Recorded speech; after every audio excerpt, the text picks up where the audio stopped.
y'all was teachers. I appreciate that. I got a couple of shout outs to Amos Fugate, Mike Fernandez, and Emily Rowe. They just made a huge impact on me in high school, so I appreciate them, and I appreciate y'all. All right, now we start. Who was the first one? Amy Fugate. Amy Fugate, okay, just wanted to make sure. All righty, front row left, Lori? Maybe talking about personal statements you've made, you also came out earlier this year talking about the importance of mental health. I'm wondering what kind of feedback you've received since then from fans, teammates, coaches, that sort of thing. I've gotten a lot of feedback, just, people showing their appreciation for, me not only stepping up and, using this platform here at Ohio State to speak out about a sensitive topic. But, I've had a couple opportunities that I'm going to try to capitalize on here soon to just kind of go and, express, my story and my journey a little bit more. So I've had a lot of positive feedback, and I'm interested to see, what I could do still, kind of pressing and influencing people as far as this topic goes. We're interested in following you along in these opportunities. What should we be keeping an eye out for? I don't know yet, to be honest with you. I'm still trying to figure it out myself. Front row left, Nathan from Cleveland.com. Hey, what's the correlation you're seeing right now between how well this team is stopping the run, maybe especially on early downs, and then the success this team's having on third down? To be honest with you, so I was sitting up there kind of listening to Coach speak, and I give a lot of that to the fact that we play a lot of football in practice. We've been playing a lot of football in practice since camp has started.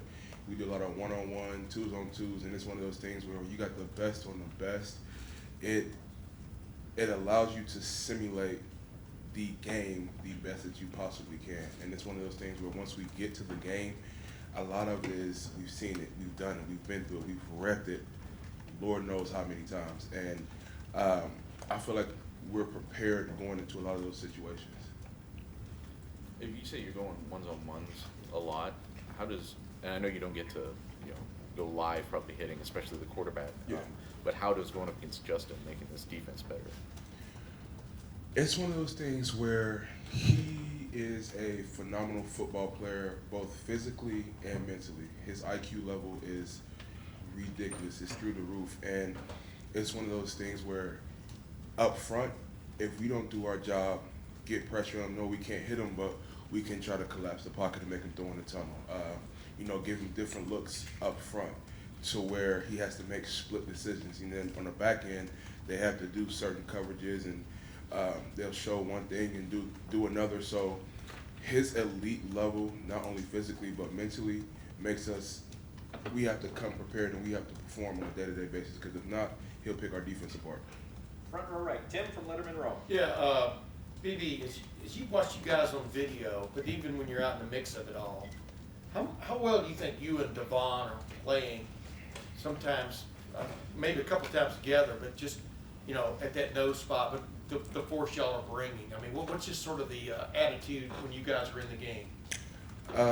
The biggest thing for us both, on what I can speak on Devon's half, is we just try to go in the game, play our game, and impact the game the best that we can. Between me, him, and Tommy Togia as well, it's just all three of us have different styles of play, and we understand where we fit into the defense.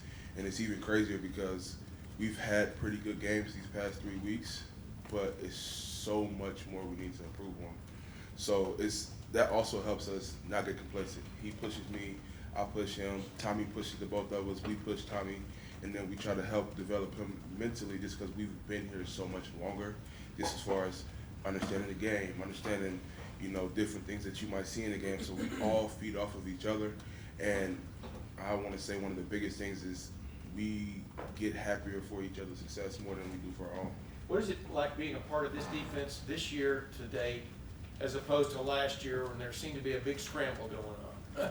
I mean, just what is it like feeling-wise after games, et cetera? Honestly, man, it's all fun. At the end of the day, each year that I've been here, and I've been here a long time, as you already know, each year it has its own unique aspects. You know what I mean? And I don't know. It's just this year. we're having fun. We're having fun playing together. We're having fun going out to practice, even when it's a grind day. When it's a Tuesday or a Wednesday and a Thursday, it's hot. We full pads. We're banging 1s-on-1s, 2s-on-2s, and you actually enjoy going through the grind together. You know what I mean? So you just make so many memories, so many unique moments, and so you're just having fun. Front row right, Austin from Letterman Row. BB, I was watching you warm up on Saturday. I think you were the last one out there, but you had Coop helping you. He seems really raring to go. How frustrated has he been, or supportive has he been the last few weeks as he trying to get back out there? Coop is cool. I love Coop. He's one of the best teammates and one of the best people I've ever come across. Regardless, our relationship is gonna always be solidified, no matter when we old and wrinkly or while we enjoying it right now. So. Is there still a sense that you talked about how that defensive line can still get better? I mean, you haven't had Coop. Tyreek's only played, I think, 6 quarters. Some of that it's going to get naturally better just because you get them back. Is that a sense too that the best is still ahead of this group? Yeah, but I think the biggest thing for us is the best is still ahead, but the mindset is we still just got a lot of work to do. You know what I mean? Just watching this, sitting back sometimes, just watching from the sidelines, watching the boys, is phenomenal. Sometimes I catch myself being a fan. You know what I mean? And then we get to film, and it's like what I'm seeing is special, but it could be 100 times better. So it makes the grind and the pursuit, fun. I don't know, man. It's gonna be a fun season to see how it all plays out. Front row right, Bill from the Columbus Dispatch. BB, do you have any idea what you guys are averaging giving up yards per carry this year? I have no clue. 1.7. Oh, that's ridiculous. And it's crazy because we could be a lot better. So, I don't know. Our biggest thing, we really don't even worry about the stats too much. How we look at it is if we just keep developing, keep working on the little things, keep gelling together, not only as, units, but as a defense, as an offense, as a team, it'll be special what we can do later on down the road. Why do you think you've been so good against the run? Obviously, you've got talent, and you honestly play overmatched teams, but is there something that you guys are doing differently this year? It goes back to, like I said, we're just playing a lot more ball within practice. In camp, we'd have a little bit of indie, team, a little bit of indie, team, teach, team. So I feel like we've played so much football going into the season, which is one thing that we hadn't done in the past, and I feel like overall it's really prepared us to where we are now, and especially going against our offensive line. It's one of those things where if you don't come bring your A game every day, one of them's going to put you in the dirt.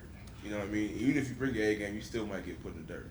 And then, the backups, the twos, they compete at a high level as well. So if we're doing scout, if you don't come bringing your A game, they will put you in the dirt. So it's like you have to compete on every level. There is no point in time in practice where you could just chill, you can calm down.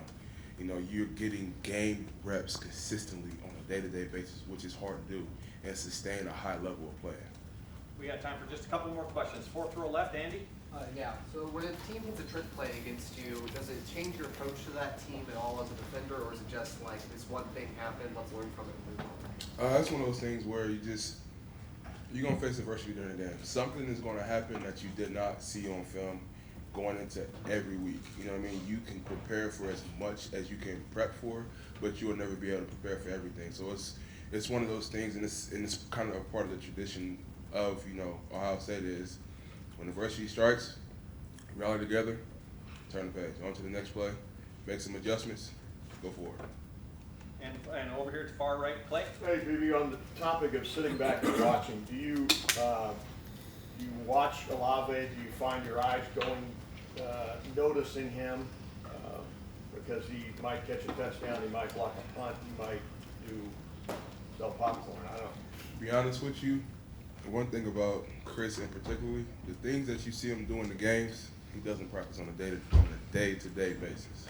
You know what I mean? So it's spectacular to watch. It's fun to watch. I enjoy it. Our offense is a show every week.